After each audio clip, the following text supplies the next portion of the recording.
sagalee qeerrooti. Sagaleen qeerroo torbaanitti guyyaa sadii diddaa uummata Oromoo fi saboota cunqurfamoo impaayera biyyattiin mara akkasumas shira mootummaa abbaa irree wayyaanee kan gabaasudha. Kun sagalee qeerrooti.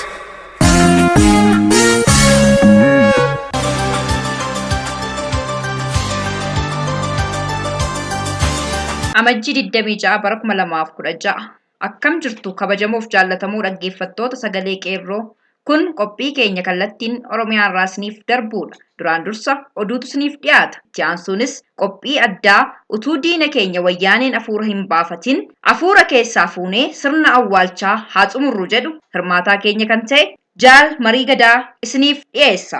Akkasumas walleelee warraaqsaa qaama qophii keenyaati. Hanga xumura qophii keenyaatiin waliin turaan afeerraa keenya. Anis kan isin faana turu Biiftuu Galmooti. Amma hangafoota oduun isin dhageessisa. Guutuu Oromiyaa fincilli xumura garbummaa dachaa dachaan dabaleera.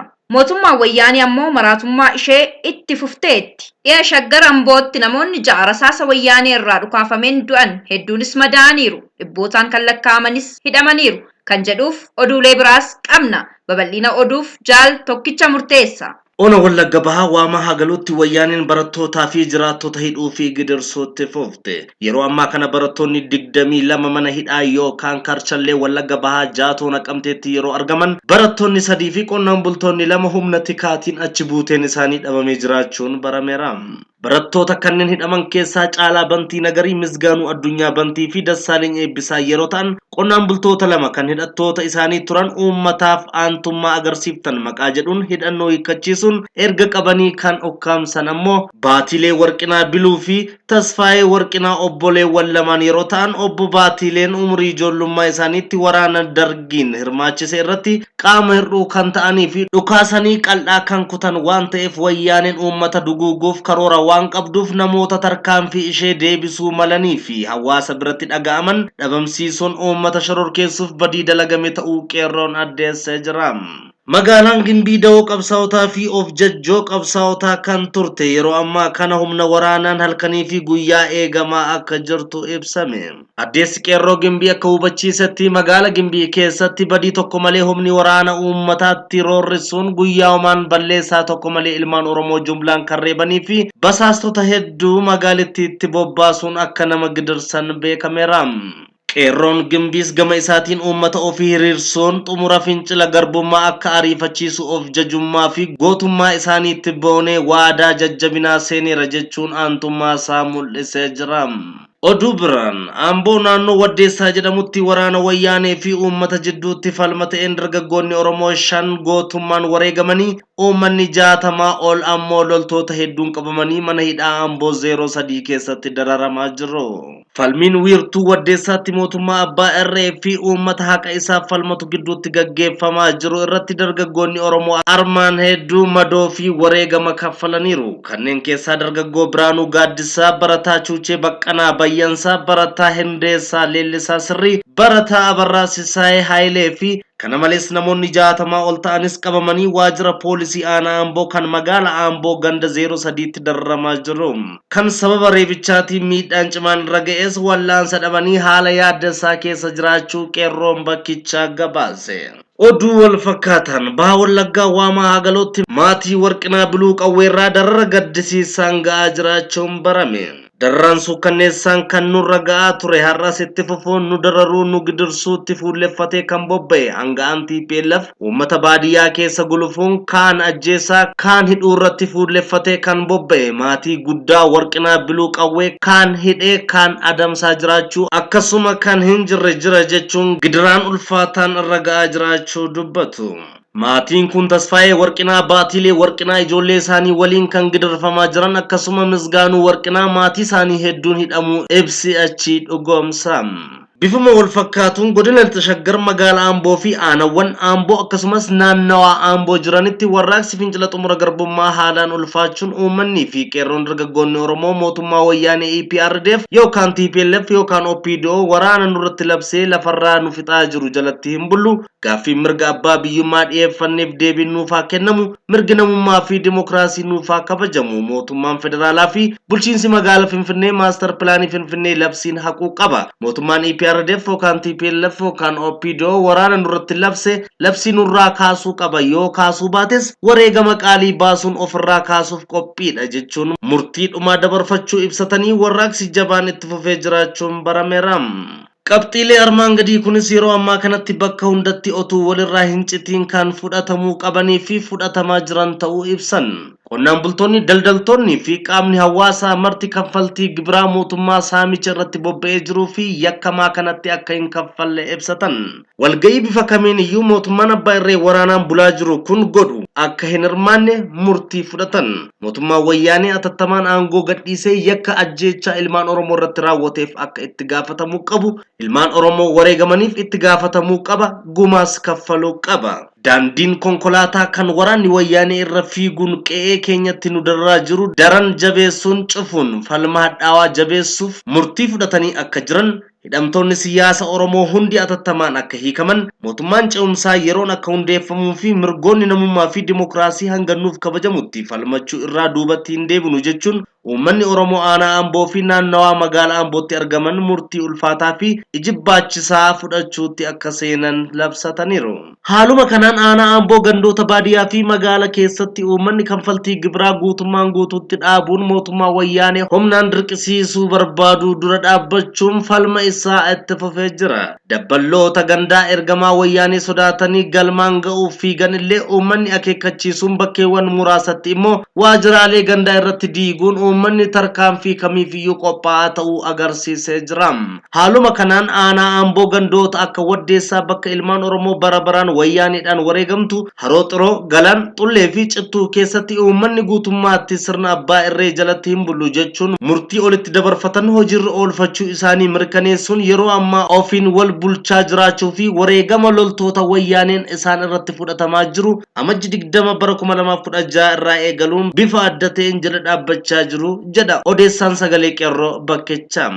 Oduu biraan godina kaaba shaggar yookaan godina salaaleetti warraaqsi fincila xumura garbummaa daran jabaachuun itti fufe uummanni aanota hidhaabuu abootee dagam sulultaa muka xurrii diddaan uummataa jabaachuun itti fufuun qeerroon dargaggoonni salaalee gamtaan wallee warraaqsaa fi dhaadannoo dhageessisuun adda bilisummaa Oromoo fi qabsoo bilisummaa Oromoo faarsuun kanaan booda Oromiyaa TPLF yookaan EPRDF fi OPDO ergamtuun wayyaanee hin bulchitu ofiin of bulchina jechuun murtii dabarfatan. Uummannis waliigalee kanfaltii gibiraa fi buusiiwwan galii mootummaa abbaa irree wayyaanee bifa kamiin iyyuu akka hin kaffalle murtii dabarfachuun warraaqsa jabeessuun itti fufuu maddeen keenya gabaasan. Akkasumas daandiiwwan bakkoota hedduutti uummataan cufamee loltoonni wayyaanee banuuf rakkachaa jiraachuu fi haala nuffisiisaa sochii uummata karaa nagaa gaggeeffamuu irratti mootummaa wayyaanee waraana ajajuun adeemsi kun kan waliin madaalle waan ta'eef uummata harka meeshaa tokko iyyuu hin qabne irratti dhukaasuun nu nuffisiise jechuun loltoonni wayyaanee xiinsammuu dhiphachuu fi of jibbaa jiraachuu ibsatan.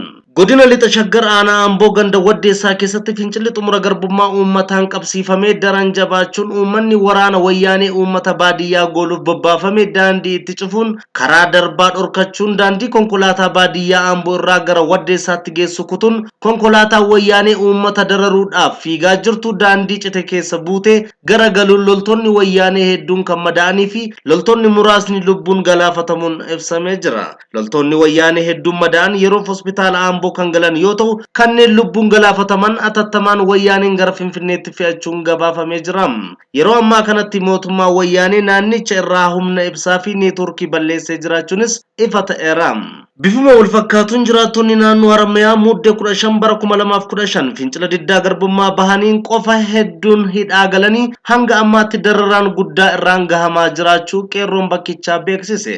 Hiriira fincila diddaa garbummaa muddee 15 bara 2015 magaalaa Haramayaatti gaggeeffame irratti hirmaattan jedhamanii qabamuun hanga har'aatti murtii takkaan maleetti buufata poolisii magaalaa Haramayaa fi mana hidhaa Addallee keessatti dararamaa jiran keessaa muraasaa fi haalaan kanneen miidhaman hammi tokko Boranaa Yusuf Malkaa Sheekaa Iskandir Durrii Magarsaa Abdii Jooni Mohammad Lazistu Mohammad Nuru Mohammad Kadree Aliyi Ilu Yasin Iskorle Yusuf Abbase Sali Abbase Mohammad Zaki Muummee Caalaa Bakar Iskandar Utto Fahmi Yonis Obsaa Mahadi Mahadan Abdullahi, Ramadan Abdullahi Magarsa Qondo haadha manaa isaa fi jaartii obboleessa isaa waliin, Abrahaam Bakaroo haadha manaa isaa, ilma isaa fi intala isaa waliin, Nuruddin Mahbuba Xaha Narsaa nama jedhamtuu fi kanneen maqaan hin beekamnes hedduudha. Namoonni qulqulluun kunneen badii tokko malee mana hidhaa wayyaanee keessatti dararri kana hin jedhamne isaan irra gahaa jiraachuu odeessi sagalee qeerroo bakkichaa addeesse.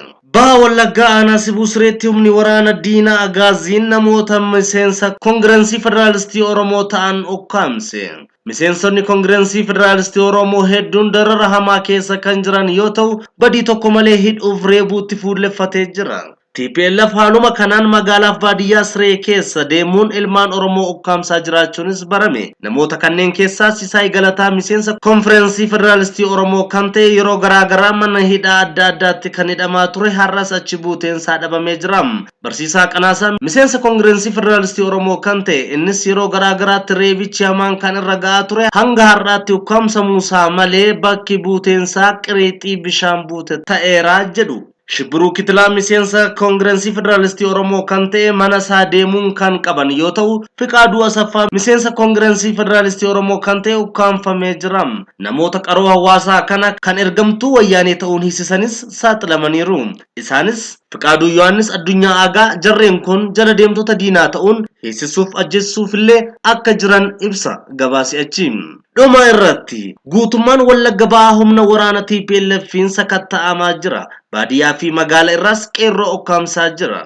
Humni waraana diinaa kan hidhata guuttatee jiru mana namootarra deemuun sakatta'insa guddaa taasisaa jira. Kanas of sodaachuusaa akka mirkaneessu ifaadha. Haaluma kanaan adda bilisummaa Oromoo of keessaa qabdu jechuun halkan hanga karaa darbaallee nama dhawwatutti ga'aa jira. Kunis keessattuu ona waama haagaloo kan manni barumsaaf hojiin mootummaa keessatti dhaabbatee jiru aarii guddaa keessa galchaa waan jiruuf warraaqsa banbansuuf karaa saaqaa jira jedha odeessi bakkichaa. Yoomuu barattoota keenya mootummaa nama nyaataatti erguurra barnooticha haadhiiftuu jedha qotee bulaan achis. Oduun keenya sagalee qeerroo guyyaa har'aaf qabanne kanuma. Qophiilee hafan waliin turtii gaariin.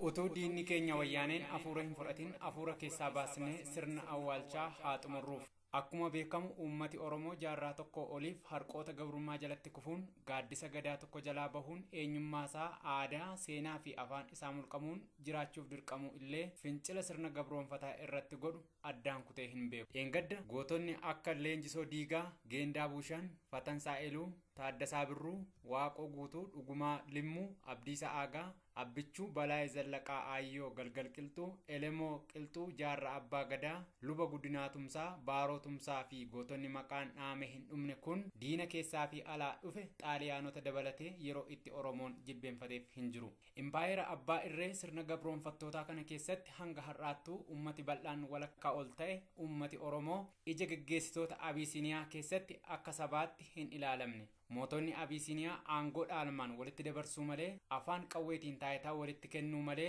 barri itti isaan uummata impaayerichaa miti saboota keessaa bahaniif dhaabbatanuu argamee hin beeku. Har'as bulguun ilmaan Tigraay fincila xumura gabrummaa qeerroon Oromiyaa adeemsisaa jirutti keessi ishee kan burkutaa'e wayyaaneen kallattiin ittiin faaxaagaa yookaan fincila xumura gabrummaa kana laamsessu hedduu lafa ka'aa fi akkuma abboota ishees taayitaa ishee afaan qawween bubbulfachuuf buutee kan itti baatuuf tabba hedduus kan garagalchaa jirtudha. Mootummaan wayyaanee yeroo ammaa kana ifii isheetiif raafama hedduu keessa kan galte yeroo ta'u fincila uummata Oromoo kana qabbaneessuuf tooftaawwan hedduu baafattee jirti.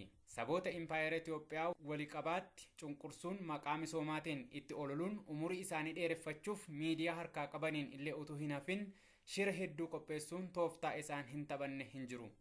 Yeroo ammaa kana tooftaalee wayyaanee keessaa muraasa isaanii. Tokko maqaa misoomaatiin hojimaata biyya Chaayinaa gaggeessaa jiru. Kunis Finfinnee keessattii fi biyyattii keessatti ijaarsi ijaaraa jiran kan sirnichaa iyyuu utuu hin ta'in kan mootummaa Chaayinaati. Fakkeenyaaf daandiin baaburaa Finfinnee galiin inni har'a laachaa jiru waggoota 3 liqii biyya Chaayinaa deebisuuf kan kennamedha. Liqiin kun uummaticha biyyattiif kan fayyade utuu hin taane kan saamtonni TPLF yookiin adda bilisa baasaa uummata Tigraay itti duroomaa jiranidha. Haa ta'u malee qaraxa Chaayinaan sassaabbataa jiru wayyaaneen misooma isinii dalagne jettee uummata keenya afaan faajjessuu jirti. 2. Jaarsolii biyyaa abbootii qabeenyaa qabachuu fi namoota dhaga'ama qaban fayyadamuun ammas sirna ji'a sadiif ofirraa fonqolchine kana nutti deebisuu barbaadu. 3. Tikaa fi lukkeelee diinaa bobbaasuun bahaa fi galma qarree fi qeerroo caqasuun mana hidhaatti ukkaamsuu sossobuu fi kan dide Tigraayitti hidhuun kaan ajjeesuun uummata rifaasisuuf yaalu. 4.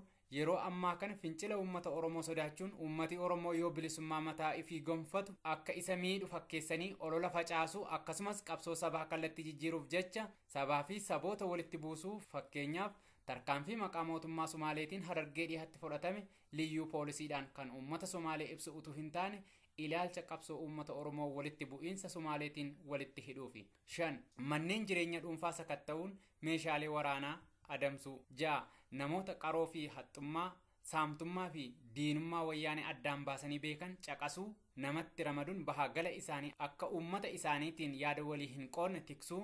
7. Namoota rakkoo dinagdee qabaniif deeggarsa sossobbii taasisuun karaa TV Oromiyaa yookiin TV Abbaa Duulaa olola isaanii itti fayyadamu. Walumaa galatti fincila uummata duuba deebisuuf karaa namoota garaa isaanii bulanii dhugaa dabsanii rakkoo jireenyaaf dinagdee xiqqoon sossobanii olola wayyaaneen geggeessitu isa olaanaadha. Kanaaf immoo uummati bahaa fi dhihaa kaabaa fi kibbaa karaa OMN yeroo wal dhaga'u eegaletti wayyaaneen Aljaziiraa dabalatee miidiyaa hawaasaa hedduu cufuun olola mataa ofii geggeessuu fi shirri isii hawaasa hubii kana hin qabne sobaa bara bahuuf akka gargaarutti yaaduuni. Qeerroon Oromoo karaa wal hubiin danda'amu maraan wal hubatee wal dhaga'aa ammas injifannoo barbaachisaa hanga biyya waloo ijaarrachuu saba isaa dandeessisutti qabsaa'uun carraa filmaata biraa hin qabnedha. Adeemsa haxxummaa diinaatti dammaqaa ta'uu tooftaalee qabsoo jijjiiruun utuu diinni keenya wayyaaneen afuura hin fudhatin afuura keessaa baasne sirna awwaalchaa wayyaaneef haa xumurru. Qopheessee kan isinii dhiyeesse ani Marii Gadaati. Dhaamsa galataa qabsoo biyya keessa qeerroo bilisummaa fi guutuu uummata Oromoo bal'aan geggeeffamu tumsuuf bakka jirtan taatanii kanneen qabsoo biyya keessaarraa qooda fudhachaa jirtan galata guddaa qeerroo fi seenaa irraa qabdu. Haaluma kanaan kanneen karaa qeerroo support group deeggarsa isin qeerroof taasistan sirnaan galii ta'ee jiru maqaan keessan akka armaan gadiitti caqasama. Washington DC, Maryland fi Virginia irraa $12,000, sabboontonni Mausrii $4,800, online fund $4,000 ol ammas itti fufeera. Miseensota qeerroo fi deeggartoota Richmond irraa $1,000, namoota dhuunfaa qeerroo support groupiidhaaf galchan $1,500, Ambo Friends Social and Development Association yookaan AFSDA $3,000, Oromoota teenisee jiraatan $1,500 yoo ta'u sabboontonni ammaan boodas qabsoo fincila xumura garbummaa galii isaan geessisuuf deeggaruu barbaadan karaa teessoo keenyaa dhimma kanaaf qofa hundeeffamee jiru qeerroo support group qofaa akka ta'u gadi jabeessinee dhaammanna. Teessoon keenya International Qeerroo Support Group yookiin IQSG karaa toora websaayitii www.qeerroo.org deemtanii bakka donate jedhu tuquun fuula yookaan toora www.gofundme.com jedhutti isin baasa. San irratti gumaacha qeerroo bilisummaaf taasisuu akka dandeessan dhaammanna. Odeessa dabalataaf qeerroo support group Facebookii keenya ilaalaa argachuu dandeessu. Maqaa qeerrootiin saamtonni garaagaraa heddummatanii waan jiraniif qarshiin itti dadhabdanii argattan miidhamtootaaf otoo hin oolin qabsichas of fuuldura otoo hin tarkaanfachiisin harka diinaa akka hin buune of eeggannoo godhaan dhaamsa keenya. Qeerroo bilisummaa. Oduu ammeen qeerroon bilisummaa Oromoo wal dorgommii ispoortii dhaabbilee barnoota olaanoo yuunivarsiitiin Jimmaa qopheessaa jiru ilaalchisuun xalayaa ariifachiisaa bulchiinsa yuunivarsiitii Jimmaatiif barreesse. Haalli yeroo ammaa Oromiyaan keessa jirtu daran ulfaataa fi hedduu lubbuu ilma namaaf yaaddessaa ta'uun ifaadha. Erga mootummaan EPRDF yookaan TPLF yookaan OPDO'n Oromiyaa fi uummata Oromoo irratti waraana labsee guutummaan Oromiyaa gara dirree waraanaatti jijjiirameera. mootummaan abbaa irrees loltoota isaa daangaa irraa qabu walakkaa ol gara Oromiyaatti deebisuun gandoota barbaade irratti dhukaasuun ajjeesaa jira. Dhaabbilee barnoota keessatti barattoota Oromoo rasaasaan adamsuun ajjeesaa erga turanii booda dhiyeenya kana immoo tarkaanfii jumlaan fudhachuun mooraa yuunivarsiitii Jimmaa mooraa saayinsii fi teknooloojii Kittoo Furdisaa irratti dhukaa barattoota irratti darbachuun barattoota 35 olitti lakkaa'aman madeessuun gaaga'amni ulfaataan barattoota Oromoo irra ga'ee jiraachuun ifaadha. Kun otuu kanaan jiru yeroo ammaa kanatti bulchiinsi yuunivarsiitii Jimmaa wal dorgommii ispoortii dhaabbilee barnoota olaanoo yuunivarsiitootaan gaggeessa jechuun qophii gochuun lubbuu ilmaan namootaaf uummata yaaddoo keessa galchee jira. Biyya mootummaan waraana uummata irratti labsee jiruu fi guyyuu rasaasaan barattoota galaafachaa jiru keessatti sagantaa ispoortii kana qopheessuun yakka ulfaataa ta'uu ni hubachiifna. Addattiyyuu yeroo ammaa kana Oromiyaan mootummaa mataa ishee dhabuu irraan raafama ulfaataa fi lubbuun ilmaan Oromoo kumootaan lakkaa'amu guyyaa guyyaan galaafatamaa jira. Ilmaan Oromoo kumoota dhibbaan lakkaa'aman qaama hir'achaa fi ilmaan Oromoo walakkaa miiliyoonatti lakkaa'aman jumlaan hidhaatti guuramaa jiraachuun yakki ulfaataan duguuginsi sanyii yookaan genocide kun Oromoo fi Oromiyaa irra qaari'ee dubbiin dhugaan kun gurra addunyaa biyya lafaa hunda wal ga'uun biyyoonni addunyaa fi biyyootni gamtooman kanneen akka gamtaa Awurooppaa, dhaabbatni mootummoota gamtoomanii, dhaabbileen mirgoota namooma Afrikaa fi addunyaa ibsoota garaagaraa mootummaa abbaa irree wayyaanii irratti baasaa kan jiranii fi saba haamileen akka BBC, Al Jazeera, CNN fi saba haamileen Oromoo miidiyaaleen addunyaa hedduun akka guutummaa addunyaatti rakkoo mootummaan abbaa irree uummata Oromoo mirga isaaf karaa nagaa falmatu irraan ga'aa jiru gabaasaa jiraachuu fi addunyaan gurra ishee gara Oromiyaatti qabdee jiraachuun dhugaa yeroo kanaati. Kanaafuu yeroo ammaa kanatti uummanni Oromoo mootummaa mataa isaa hundeeffachuuf yookaan ammoo mootummaan ce'umsaa akka hundeeffamee mirga hiree murteeffannaa akka godhamuuf gaafachuun sochii isaa sadarkaa idil addunyaatti dhageessifatee jiru guutummaatti kabajamuu mirga namummaa mirgoota dimokiraasiin qabuu fi mirga abbaa biyyummaa isaa eegsifachuuf qabsoo walirraa hin cinne gochaa waan jiruuf mootummaan abbaa irree yakka duguuginsa sanyii raawwachaa jiru irraa duubatti deebi'ee kan hin jirre ta'uun yeroo irraa gara yerootti sagalee dhukaasa meeshaalee gurguddaa dhageessisuun Oromiyaa keessatti yakki waraanaa raawwatamaa waan jiruuf bulchiinsi yuunivarsiitii Jimmaa wal dorgommii ispoortii dhaabbilee barnoota olaanoo yuunivarsiitootaa gaggeessuuf jiru keessa deebi'ee akka ilaaluu fi akka dhaabu gaafanna. Bulchiinsi yuunivarsiitii Jimmaa haala kana didee itti fufee loltoonni wayyaanii fi mootummaan EPRDF gaaga'ama barattoota irraan ga'uuf deemaniif adda durummaan kan itti gaafatamu bulchiinsa moorichaa ta'uu gadi jabeessinee beeksifna.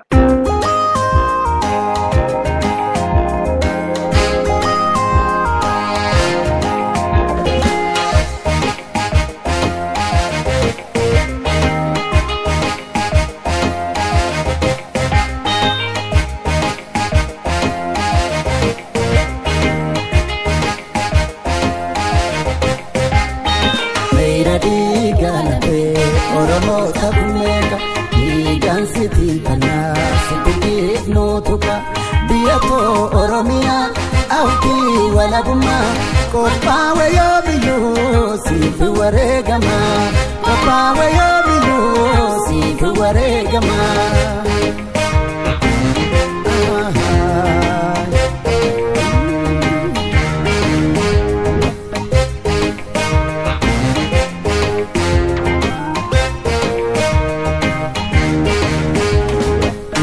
Dibame ukama medaran tuta tuite pikap tekani seorra imi manin baso beki kumalupo imi digamba digedala jopo ibidda dibame ukama medaran tuta tuite pikap tekani seorra imi manin baso beki kumalupo imi digamba digedala jopo tawagu putiluni batilu poli mali biya piti pro waregamani gara sabni made sedugatu faisa biya ibirati ilmo ibirati kabenya ibirati nabisa aka ibirati kabenya ibirati ilmo ibirati nabisa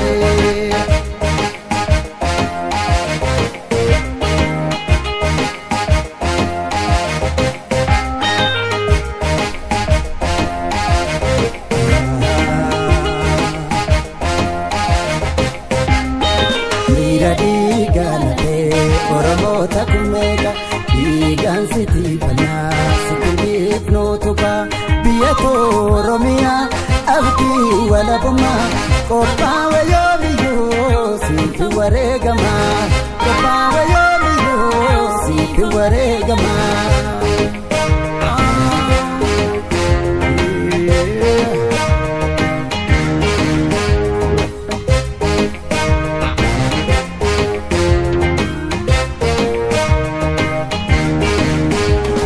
Afamesa dubbi duguga sanyeti koree nuti marsee nuti labsa murti arrabatu danku tokkoon summee turti mirga fiitii falmuu shoor keessa miti haa gumaachuu namuu waan dandeettiisa gumaa goota du'ee kan jiruutu baasa ibboo dandeebitu qabsoon itti fufti amma dhugaan ilmaan Oromoo bahutti kawaa gufuutiinuuni baati lubbuuni maali biyya fiitiif yoo wareegamani garaa sabni madeesse dhugaatu fayyisa biyya ifirratti ilmoo ifirratti qabeenya ifirratti eenyuun nabisa haqa ifirratti qabeenya ifirratti ilmoo ifirratti eenyuun nabisa.